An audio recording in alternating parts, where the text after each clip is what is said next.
traditional finance is being re-architected with blockchains. The Onchain Economy is like opening this door to what value could mean and how value can move.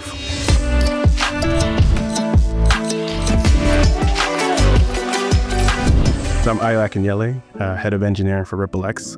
We focus on the features that enable financial institutions to build their solutions on-chain, tokenization, stablecoin payments, the ability to trade tokens on Ledger and build financial markets on-chain. The on-chain economy means to me that we are building the internet of value in a way that unlocks more utility for different types of value. Financial institutions, and what we've been learning, are prioritizing infrastructure that is similar to how they operate today. It is not about us replacing what they do, it's about us re-architecting what they do on blockchain rails. The decentralization of the ledger is what provides the infrastructure, this shared infrastructure that traditional finance is lacking. Correctness, get reliability, get security, simplify the work that they have to do. At the beginning of the year, we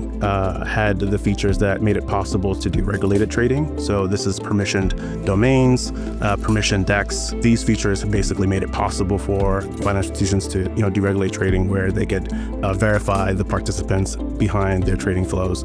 That is the first step, in terms of moving beyond settlement and just payment-based use cases. Right now, we're focusing on, on-chain credit and the ability to lend and borrow against, digital assets that have real value, right, in the real world, and coupling that with being able to tie in, stable coins to that, so like RLUSD, and those two things together, create all the things that we know financial institutions want: token issuance, to trading, to collateral and credit and yield.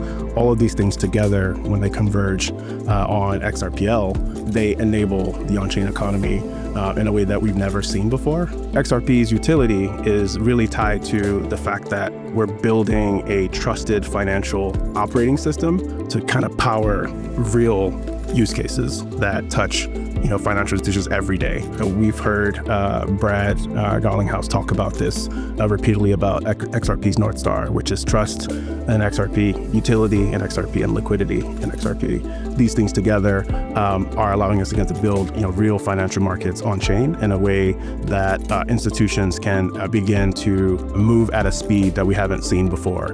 And it is what's really exciting and promising about a purpose-built blockchain that has the right features that unlocks this kind of value for institutions. And that's what's really cool about what is coming for XRPL.